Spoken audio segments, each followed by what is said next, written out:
Alright, so we're working on a 99 Dodge today, doing ring and pinion and some bearings here. You can see here's the pinion bearing. Come on, focus. Toasted due to a lack of fluid, due to a poor technician from a chain store, which won't mention their name. But so we got ring and pinion, we got a master kit, and we got a power lock rebuild, all from East Coast Gear Supply.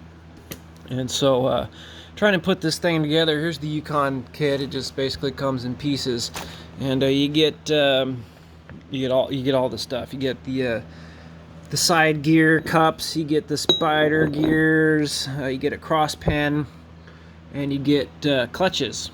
And so when you get it in the kit, what you get is this one. See, this one says thin on it, and then you get a tapered steel, and then you get another thin, and then you get a tapered steel, and then you get this one that doesn't say anything on it. So it doesn't come with any instructions in the book, in the box. And so when you do a little bit of looking, you'll probably find this manual from February of 1982 from Spicer Dana Corporation. It's PDF. Yeah, so come down through here and read some words and stuff, and it tells you some things, and then you get down here to the diagram, and it shows these conical washers out here on the outside. So you come down here to the stack procedure, and it shows you conical washer, and so they don't actually come in this kit. And then so you get this one. It's like clutch, conical washer, steel. Like, why? What is the purpose here? So did a little bit more research, and I didn't want to put this together wrong for the guy, so I called and talked to Brandon down there, East Coast Gear Supply, and dude and his guys spent like 2 hours trying to figure this out for me, and they actually were able to send me a picture from one of their personal installed books on the order for this. So basically, this stuff here is obsolete, and what ends up happening here is you have the two different types of washers. You got 4 of the thin ones, and you get 2 of the other ones. And so how this works is the thin ones go on the outside, thin steel, and then the one that has not the word thin on it goes towards the drive cup side. So you come on over here, you look, and so you got see, this is what it looks like when it's all wore out. This is why you have to put modifier in it. So what we do here is we put, what I do is I take a thing of additive, the Spicer limited slip additive. This stuff stinks, so I try and do this as quickly as possible. So we put in a, not that one. Where's all my, I should have been more prepared for this. So we find the one that says thin on it. Thin, I don't know if you can see it, but it says thin right there. Okay, so we come in here and put some additive in here.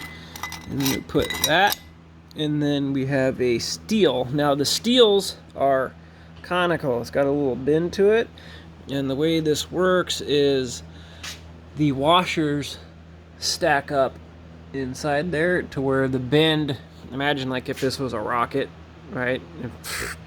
The rocket fires outwards, so you put the tapered side down, and then you put another thin one. See, where's the words? It's hard to see once they got oil on them. Then you go thin. Come on, left hand, we can do this. Thin, and then we got another steel cone facing out, and then we have the one that just says alto.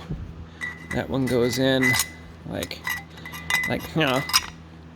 and then this drops in like so. There we go.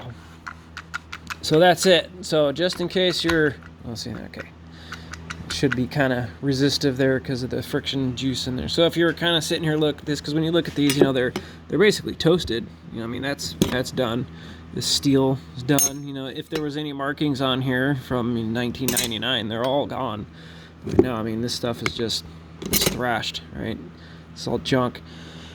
So that's the order, and then take this, put that in there like that, and then you build the other side opposite. Well, you actually build it the same way, and then just flip it over stack it in there, and then put the case back together, tighten down the bolts, and that's pretty much it. So I just wanted to make this so if anybody else has this problem, you don't spend 3 hours trying to figure it out. I mean, you could just probably throw it together and it would be fine, but you know, when you're building something for somebody else, you know, you want to make sure that you get it right. And just a shout out to East Coast Gear Supply, Brandon, and the guy I ordered the parts from, John. They were extremely helpful. And I actually, when I placed my order, I actually ordered the wrong parts, and they were actually able to fix it for me, because you know, I'm not exactly a gear guy. I do other things other than gears, but you know, we're in the process of learning how to do this here, so we can continue forward with our Jeep Dana 61 and our own 70U here, which also has its own power lock in it. So if you have problems, I used to be a royal supporter of Randy's Ring and Pinion because they're local here in Washington State, and it seems like every single time you call them, they try and sell you a Duragrip, and I just, you know, commission sales, or they probably make a small percentage of, you know, whatever they try and upsell. But talk to Randy's and trying to get this power lock kit, and they just swore up and down Duragrip. It's like, I don't want a Duragrip. The guy that owns the truck doesn't want a Duragrip. And so these parts here, the ring and pinion, the master set, and the power lock was actually about half the price of what Randy's was. And that was even, it didn't pay anything for shipping, because I ordered the Yukon bearing puller and the case spreader just for future reference. But these guys, I will never call Randy's back again. Sorry, Randy's, but you know, every single time I call and try and ask you a question, you try and sell me a Duragrip, I just kind of, you know, lose faith in your, you know, it's just not a good practice. And man, this additive stinks. So I'm gonna put this down and get this put back together so I can put the lid on this additive and get it out of here. So I hope this helps.